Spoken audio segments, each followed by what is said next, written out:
This day being 18th day of May 2018.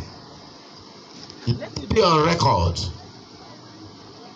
that time shall come in this country, Nigeria, sooner than expected, before the government of APC under the President Muhammadu Buhari goes down.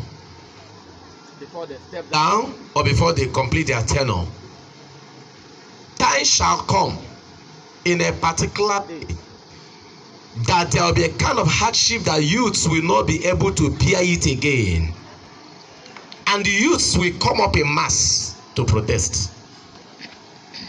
There will be a kind of protest and different kind of pressure measures will be used to stop them, but they will grow like a wildfire. I see the youth spreading, moving everywhere. I see the government trying to stop them. I see them fighting for their rights. Pray that many bloods will not be shedded in that time. But all I want you to know that it shall come to pass. But after that, I see a new Nigeria. I see a new Nigeria. I see a new Nigeria. For Nigeria shall be great again. Sorry, many have been saying Biafra agitation, Biafra agitation. We are in open field, and thank God for the land of Plateau. And thank God also for the land of Shendan local government, where we are having the program in open field. But I want us to know that I still see Biafras going. Let it be alright. I see them going. But their going is no more going to be with war, bullets, and all these things. I see them going. I see other foreign countries also trying to put mouth. I see Nigeria government then trying to have a kind of dialogue.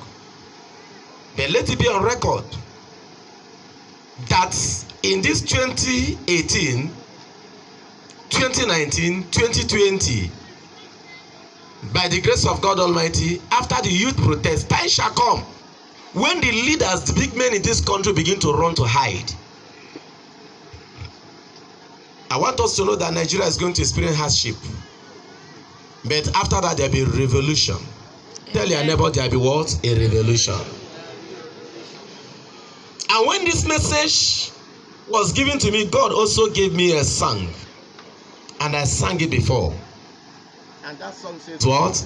I see a new Nigeria. Those of you that were there when I got the revelation and I sang it, sing along with me. I see a new Nigeria. I see a new Nigeria in the hand of God. I see a new Nigeria. I see a new Nigeria in the hands of God. I say new Nigeria. Nigeria as a nation shall be great again. Amen. And I want us also to pray against bloodshed in this country. Pray because there are a particular tribe that will come up, that because they are in the leadership, they will try to subdue others. They will try to subdue others. They will try everything possible to ensure that other tribes are being marginalized. But in whichever way, we should know that Nigeria is one. There will be division, but not now. I pray that when the youth will start protesting, and when the government will try to quench this fire, and that time it will be difficult for them, international bodies will try to intervene. And when international bodies go into it, it may affect the Nigerian leadership. Pray also that the pressure,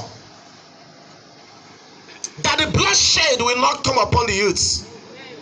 Because if the youths are being massacred, the military may take over again.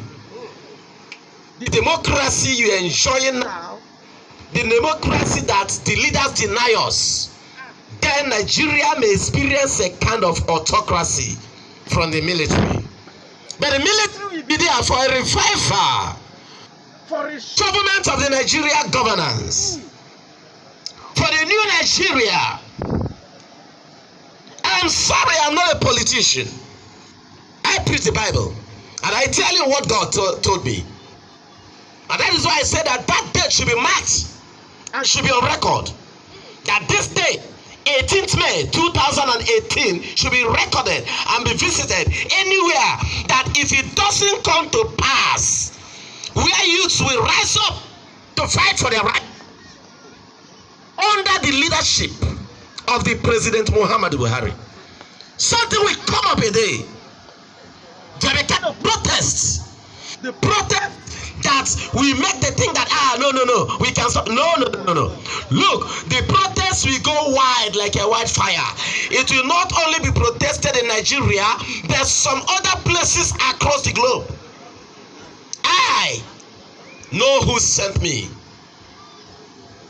It's unfortunate that other big prophets might have not spoken about this. That I want you to know that God chooses words to tell his people. When you know that a prophet has spoken is when it comes to pass. If God sends me, it shall come to pass. Before President Muhammadu Buhari steps down, before he finishes his tenure, if God permits him to finish it alive, somebody shout fire. Fire! If God permits him to finish it alive, if he remains on the seat alive, there will be a massive protest here and there. Look, placing people on curfew, going on curfew will not be the solution. But my advice to the Mr. President, when that time comes, is this: let him call upon the people. Instead of, let him forget about the people who will write speech for him in the paper. Let him come. He's a father. Let him come and address Nigeria and say, my children. We are his children, including me.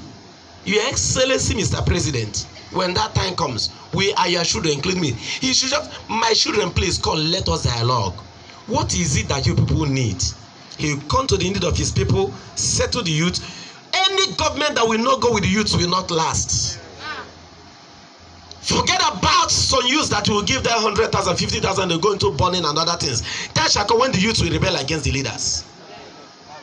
Let it be on record. And let the video go viral, I don't care. But when you know that a prophet has spoken is when it comes to pass. All I know is I see a new Nigeria. Nigeria shall be great again. Yeah. I see protests, people fighting for their rights, the uniform versus the civilian. But the truth, justice will prevail. I also see a country coming out of Nigeria. Not just only a country. When a country makes a move to come out, other countries will try also to spring out. Nigeria shall be great. I wish that this country will be a United States of Nigeria. The Biafra, they are going. Other ones are going. My earnest prayer is that if Nigeria is to be divided, let the middle belts also go. Do you know the middle belt has the food that the whole Nigerians eat? Yes, sir. Do you know? Yes, sir. Do you know that no middle belt, no Nigeria? Do you know what I mean by saying that? The middle belt can feed this nation for 4 years without even depending on government, because their land is fertile and their youths are strong. Are you people not strong? Yes. Are you not great farmers? Yes. Do you know how many trucks that load yam from the Shendan local government to other parts of the country? Do you know how many trucks that move yam, that move grains from this Shendan local government to even Niger Republic? And you think you are not strong? Middleburg, God bless you with agriculture. Sir, if God bless them with what? With fuel, petrol, or let's say, what is it called? Crude oil, right? Mineral resources. The mineral resources. The northern, God bless them. God bless everybody. A state like Maiduguri, like Yobe State, God bless them and equally give them that in their place they can get fish that others will, celebrate. We are not here to discuss politics, but we are here to tell us that prophecy fulfilled is prophecy revealed by God. Celebrate God. Let's go into the word of God. Thank you for the